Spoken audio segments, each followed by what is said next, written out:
Senhor Presidente, senhoras e senhores deputados, pode dividir-se Portugal em duas regiões demográficas de superfície quase igual, uma constituída pelos distritos do litoral e de Viseu e Santarém, a outra pelos restantes distritos do interior e os do Alentejo. Na primeira vivem 5.409.000 habitantes, isto é, 3/4 partes da população do país em metade da área dele. Cito Orlando Ribeiro, em Portugal, o Mediterrâneo e o Atlântico. O mesmo autor, em 1945, referiu que esses distritos do interior significavam 32% da população portuguesa, mas no último censo, em 2021, apenas correspondiam a 11,8% da população do país. Esta disparidade populacional constitui um dos maiores desafios que o nosso país tem que superar. O passar das décadas tem sido avassalador para estes territórios. Têm-se tornado mais sombrios, inóspitos e sós. Outrora cidades, muitas são hoje vilas ou até aldeias. Mértola, que nos anos 60 tinha mais de 26.000 habitantes, hoje tem apenas pouco mais de 6.000. Montalegre, mesmo no profundo de Trás-os-Montes, era uma cidade dinâmica em 1961, com mais de 32.000 habitantes e hoje não chega aos 10.000.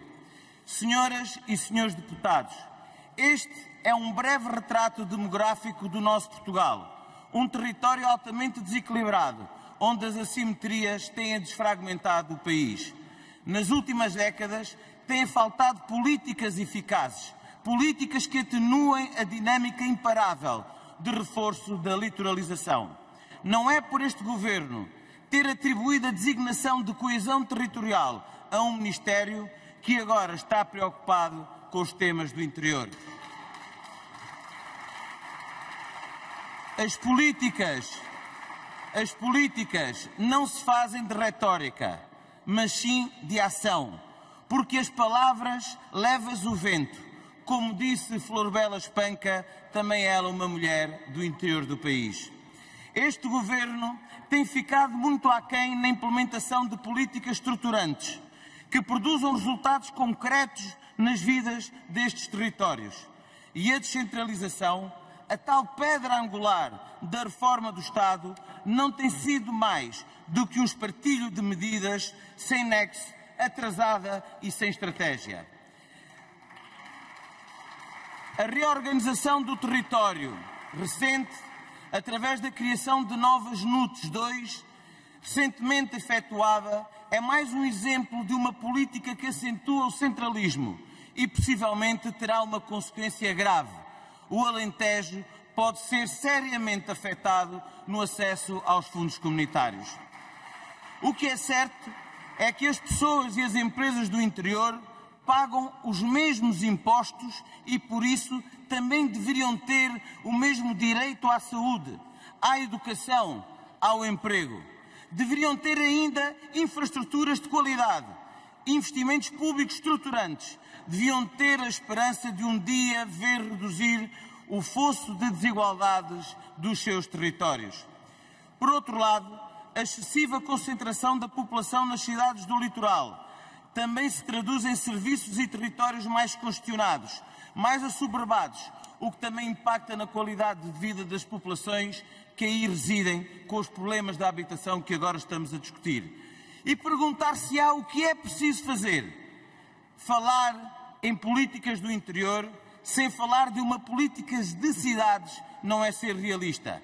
As cidades são uma âncora de desenvolvimento e as do interior podem ter um papel determinante na criação de dinâmicas nos territórios do interior do país. São necessárias, por isso, verdadeiras reformas. Reformas que impulsionem modelos de desenvolvimento a partir da capacidade infraestrutural instalada, que tirem partido dos seus recursos endógenos. Reformas que permitam instalar dinâmicas de empreendedorismo e de inovação através de investimento em redes de conectividade.